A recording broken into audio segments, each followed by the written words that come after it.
राम राम राम सीता राम जय जय राम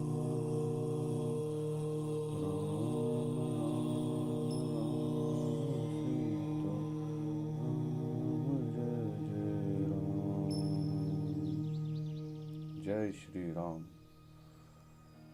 आगे अयोध्या कांड में तुलसीदास जी कहते हैं कि मंथरा कैकेयी माँ को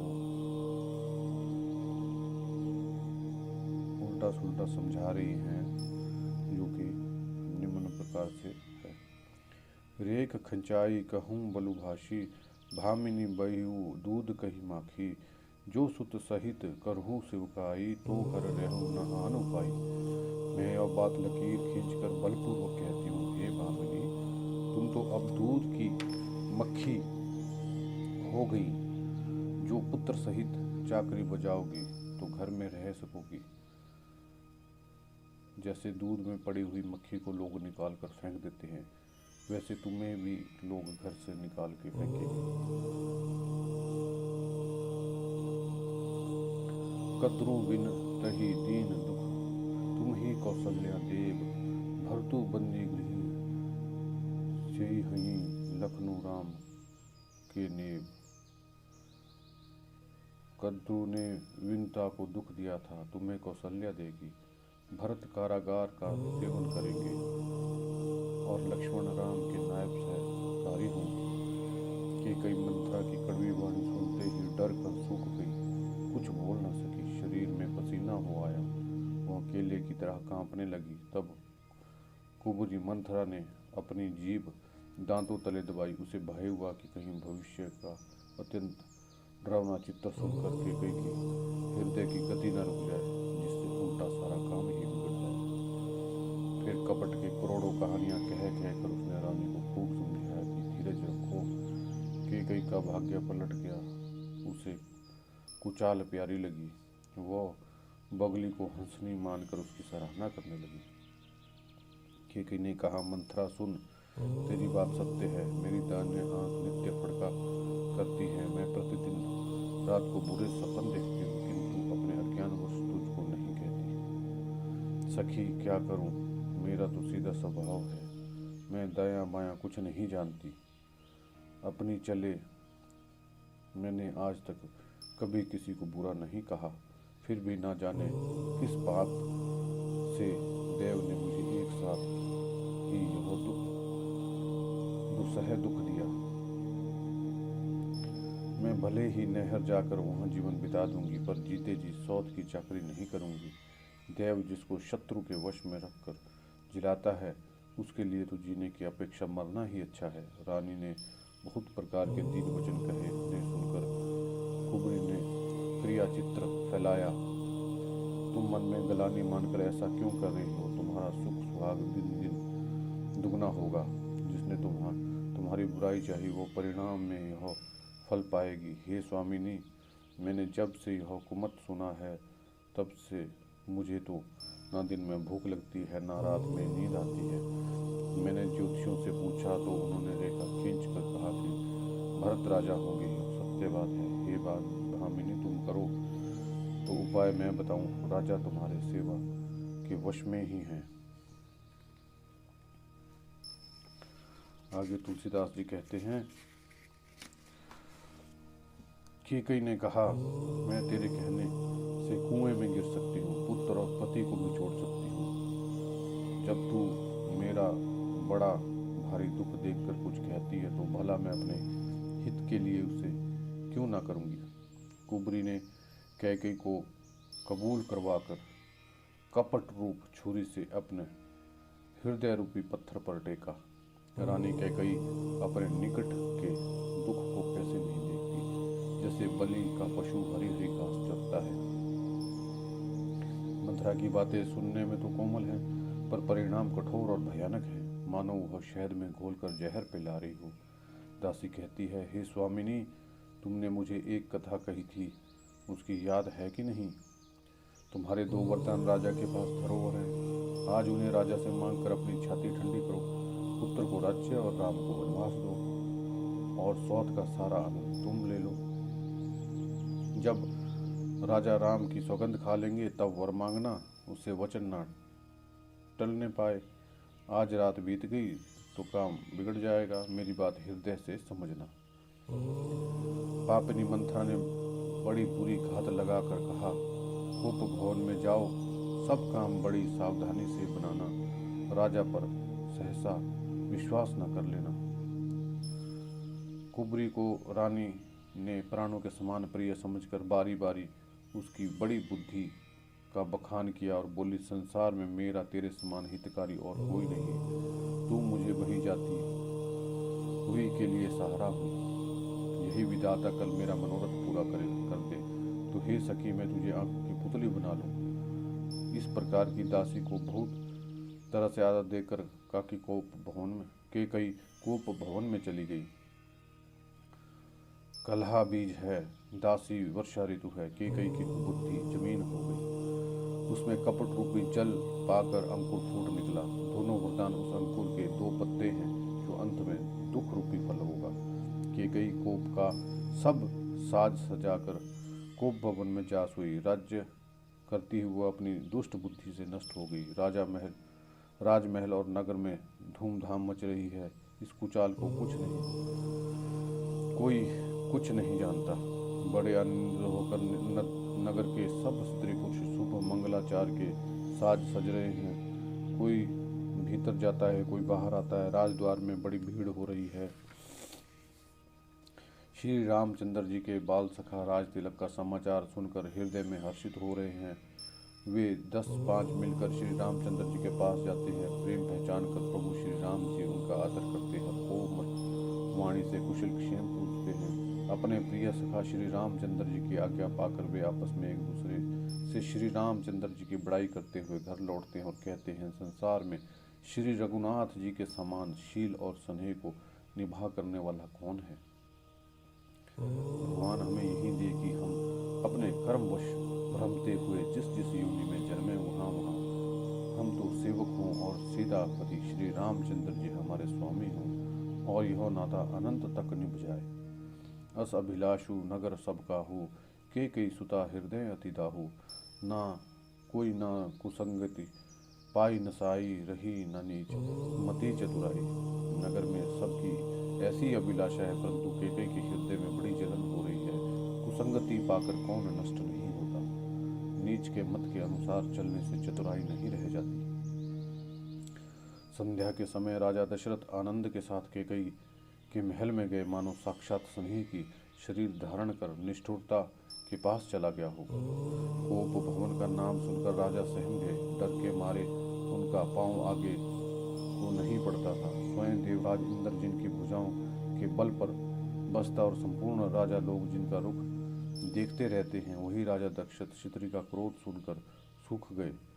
कामदेव का प्रताप और महिमा तो देखिए, जो त्रिशूल वज्र तलवार आदि की चोट अपने अंगों पर सहने वाले हैं, वे रतिनाथ कामदेव के पुष्पबाण से मारे गए।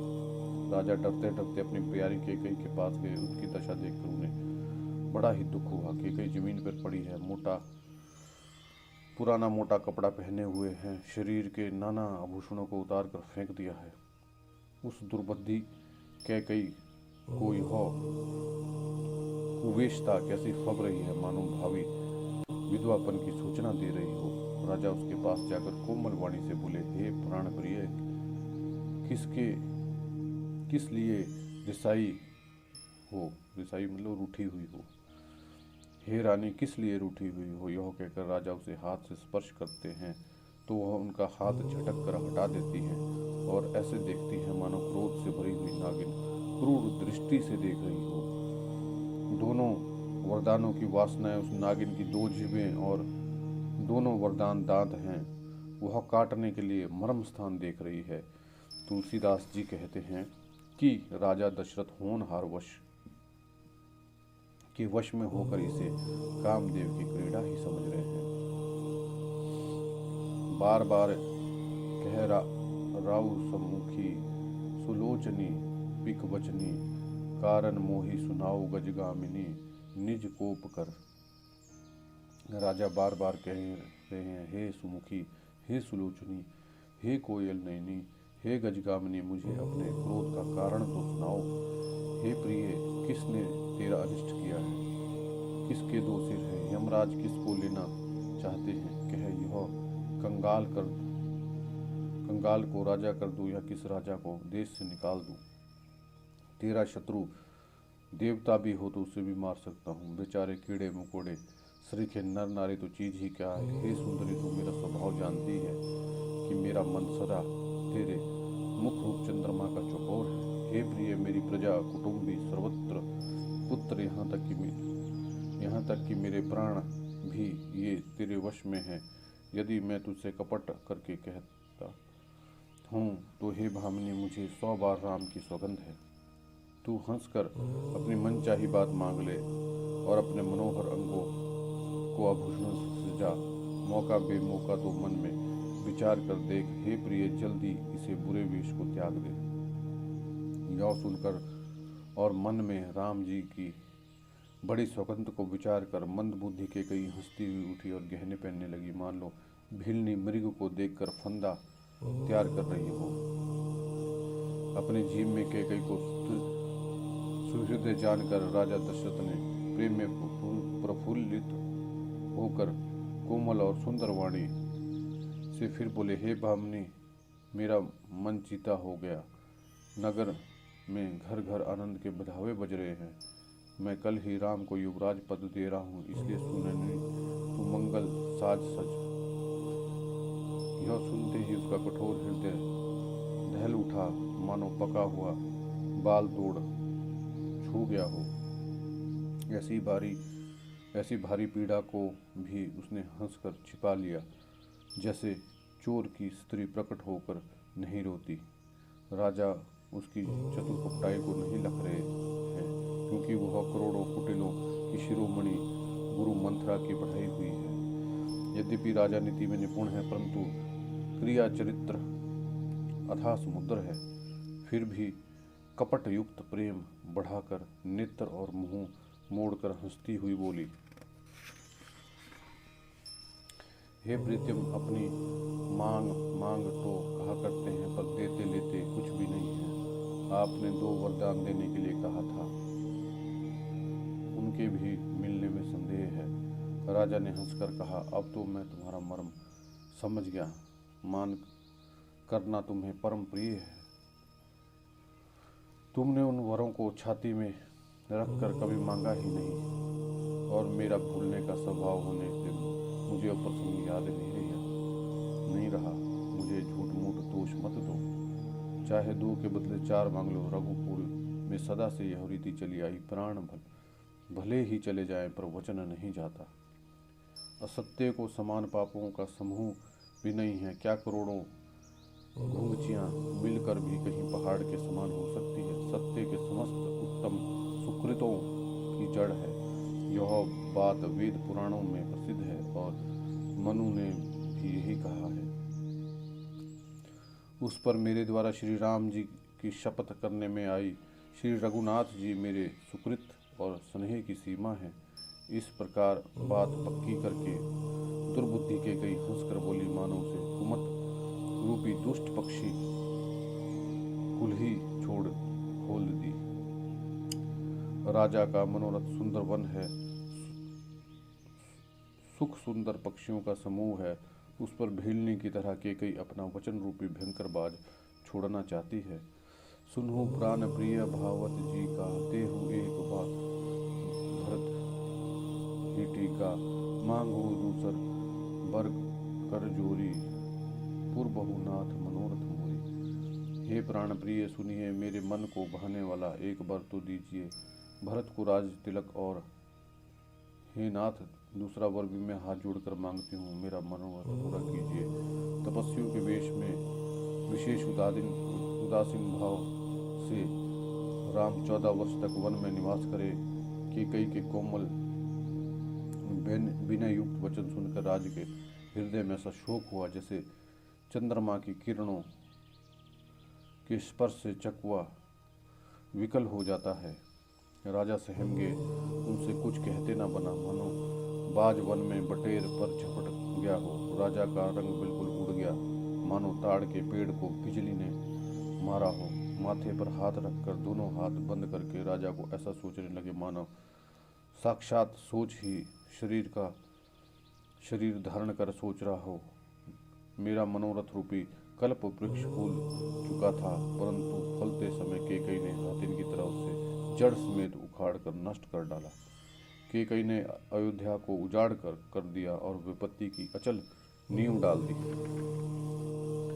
किस अवसर पे क्या हो गया, सितरी का विश्वास करके मैं भी वैसे ही मारा गया जैसे योग्य सिद्धि रूपी फल मिलने के समय योगी को अविद्या नष्ट कर देती है। इस प्रकार राजा मन ही मन खींच रहे हैं। राजा का ऐसा बुरा हाल देखकर दुर्बुद्धि केकई मन में बुरी तरह से क्रोधित हुई और बोली, क्या भरत आपके पुत्र नहीं है? क्या मुझे आप दाम देकर खरीद लाए हैं?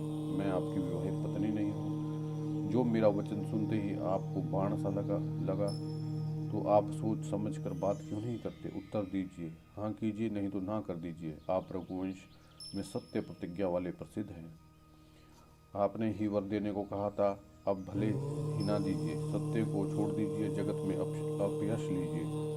सत्य की बड़ी सराहना करके वर देने को कहा था, समझा था यह चबेना ही मांग लेगी।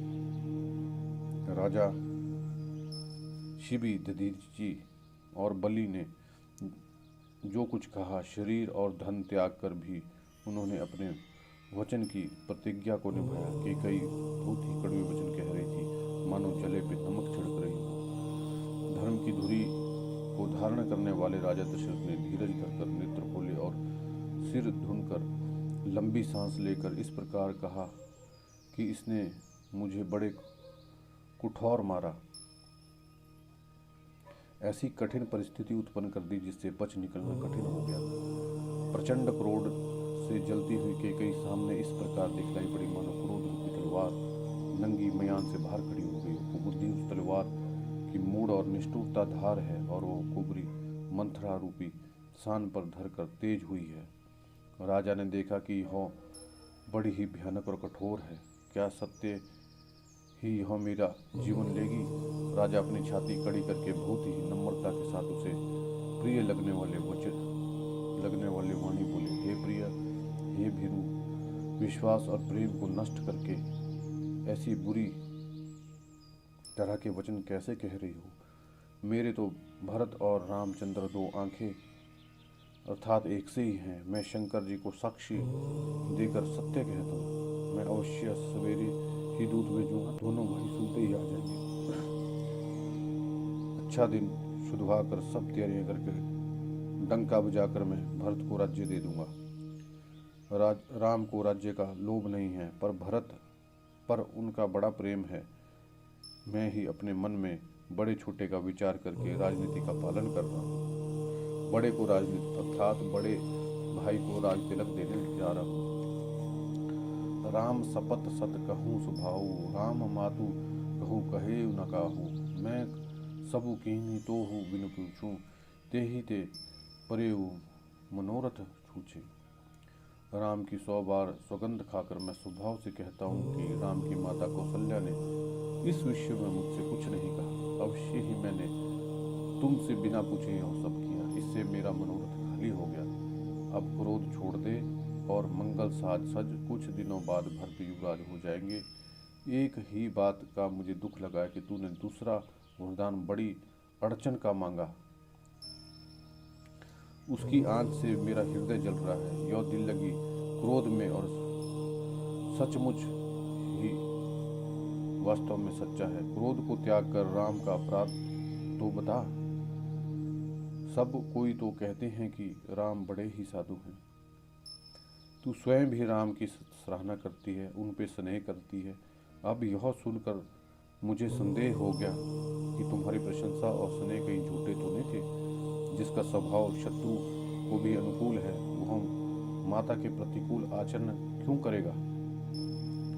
हे प्रिय, हंसी और क्रोध छोड़ दे और विवेक विचार कर वर मांग अब, जिससे अब मैं नेत्र भरकर भरत का राज्याभिषेक देख सकूं। मछली चाहे बिना पानी के जीती रहे, सांप भी चाहे बिना मणि के दीन होकर जीता रहे, परंतु मैं स्वभाव से कहता हूँ, मन में छल रखकर नहीं, कि मेरा जीवन राम के बिना नहीं है। हे चतुर प्रिय जी, में समझ देख, मेरा जीवन श्री राम के दर्शन के अधीन है। राजा के कोमल वचन सुनकर द्रौपदी कैकेयी अत्यंत जल रही है, मानो अग्नि में घी की आहुतियां पड़ रही हो। कैकेयी कहती है, आप करोड़ों उपाय क्यों ना करें, यहाँ अपनी आपकी माया या चालबाजी नहीं चलेगी। या तो जो मैंने मांगा है सो दे दीजिए, नहीं तो ना ही करके अभिलाष दीजिए, मुझे प्रपंच नहीं सुहाते। राम साधु हैं, आप सयाने साधु और राम की माता की भली है, मैंने सबको पहचान लिया। कौशल्या ने जैसा मेरा भला चाहा, मैं भी सका करके उनका वैसा ही फल दूंगी। सवेरे होते ही मुनि का वेश धारण करके यदि राम वन को नहीं जाते तो हे राजन, मन में निश्चय समझ लीजिए कि मेरा मरना और आपका अपयश। यह कहकर कुटिल कैकेयी उठकर खड़ी हुई, मानो क्रोध की नदी उमड़ी हो। वह नदी पाप रूपी पहाड़ से प्रकट हुई और क्रोध रूपी जल से भरी है, देखी नहीं जाती। दोनों वरदान उस नदी के दो किनारे हैं। कैकेयी का कठिन हठ ही उसकी तीव्र धारा है और कुबरी मंथरा के वचनों की प्रेरणा ही घोर है। राजा दशरथ रूपी वृक्ष को जड़ मूल से ढाती हुई विपत्ति रूपी समुद्र की ओर सीधी चली है। राजा ने समझ लिया कि बात सचमुच सच्ची है, सितरी के बहाने मेरी मृत्यु ही सिर पे नाच रही है। तदनंतर राजा ने कैकेयी के चरण पकड़ कर उसे बिठाकर विनती की, तू सूर्य कुल रूपी वृक्ष के लिए कुल्हाड़ी मत बन, तू मेरा मस्तक मांग ले, मैं तुझे अभी दे दूंगा, पर राम के भय में मुझे मत मार। जिस प्रकार से तू राम को रख ले, नहीं तो जन्म भर तेरी छाती जलेगी। राजा ने देखा कि रोग असाध्य है, तब वे अत्यंत आर्तवाणी से हा राम हा रघुनाथ कहते हुए सिर पटक कर जमीन पर गिर पड़े। राजा व्याकुल हो गए, उनका सारा शरीर शिथिल पड़ गया, मानो हाथिन ने कल्प वृक्ष को उखाड़ फेंका हो। कंठ सूख गया, मुख से बात नहीं निकलती, मानो पानी के बिना पहिना नामक मछली तड़फ रही हो। कैकेयी फिर कड़वे और कठोर वचन बोली, मानो घाव में जहर भर रही हो। जो अंत में ऐसा ही करना था तो आपने मांग मांग किस बल पे कहा था। हे राजा, ठाकर माकर हंसना और गाल फुलाना क्या दोनों एक साथ हो सकते हैं?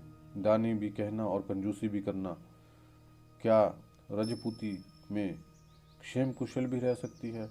तो यह वचन छोड़ दीजिए और धैर्य धारण कीजिए, यूं असहाय स्त्री की भांति रोइए पिटिए नहीं।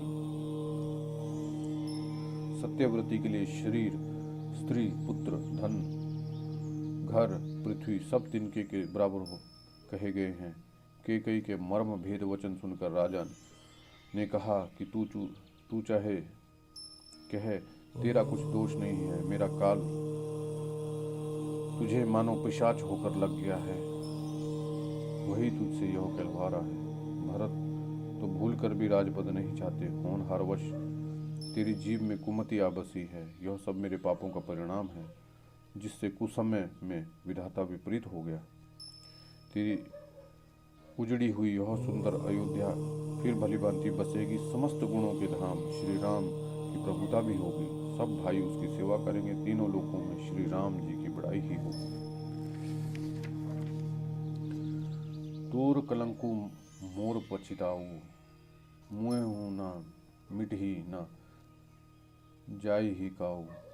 केवल तेरा कलंक और मेरा पछतावा मरने पर भी नहीं मिटेगा, यूं किसी तरह नहीं जाएगा। अब तुझे अच्छा लगे वही कर, मुँह छिपाकर मेरी आंख की ओट जा बैठ, अर्थात मेरे सामने से हट जा और मुझे मुंह न दिखा।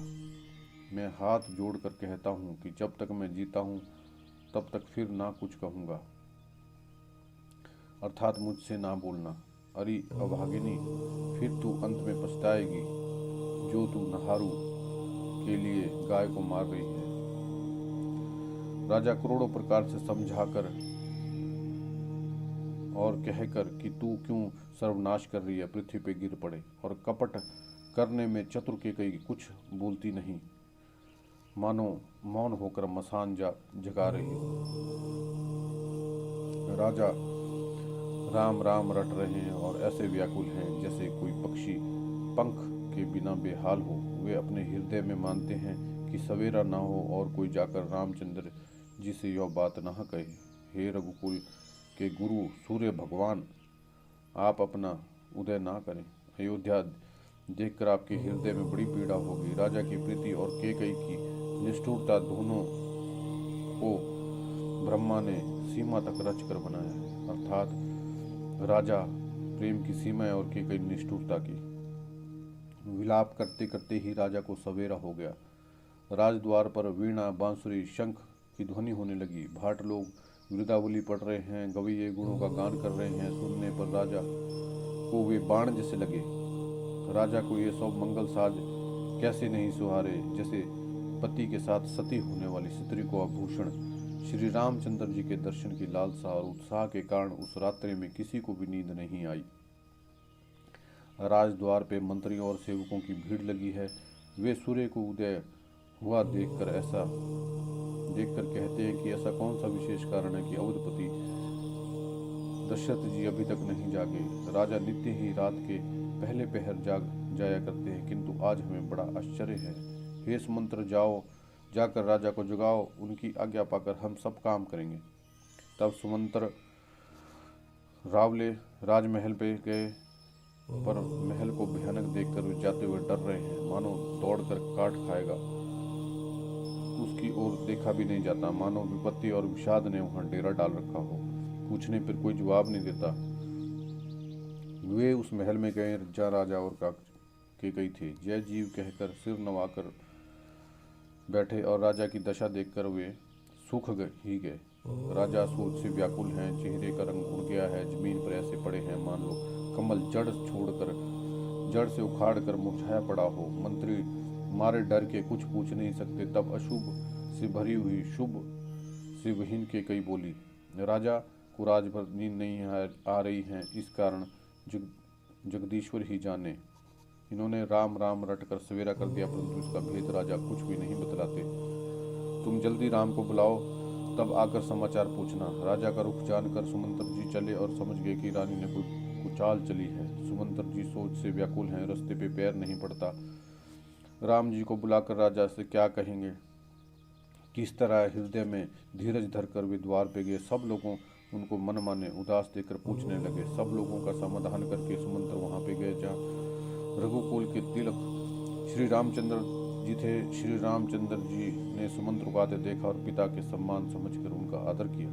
श्री रामचंद्र जी के मुख को देखकर और राजा की आज्ञा सुनकर वे रघुकुल के दीपक श्री रामचंद्र जी को अपने साथ लिवा चले। श्री रामचंद्र जी मंत्री के साथ बुरी तरह से जा रहे हैं, बिना किसी लवाजमे के। यह देखकर लोग जहाँ तहाँ विषाद कर रहे हैं। रघु वंशमणि श्री रामचंद्र जी जाकर देखा कि राजन अत्यंत ही बुरी हालत में पड़े हैं, मानो सिंहनी को देखकर कोई बूढ़ा गजराज सहम कर गिर पड़ा हो। राजा के होंठ सूख रहे हैं, शरीर जल रहा है, मानो मणि के बिना सांप दुखी हो रहा हो। पास ही क्रोध से भरी कैकई को देखा, मानो साक्षात मृत्यु ही बैठी घड़ियां गिन रही हो। श्री रामचंद्र जी का स्वभाव कोमल और करुणामय है। उन्होंने पहली बार यह दुख देखा, इससे पहले कभी उन्होंने ऐसा दुख ना सुना था। तो भी समय का विचार करके हृदय में धीरज धरकर उन्होंने मीठे वचनों से माता कैकई से पूछा, हे माता, मुझे पिता के दुख का कारण कहो, ताकि जिससे उनका निवारण हो वह यत्न किया जाए। हे राम, सुनो, सारा कारण यही है कि राजा का तुम पर बहुत स्नेह है। जय श्री राम।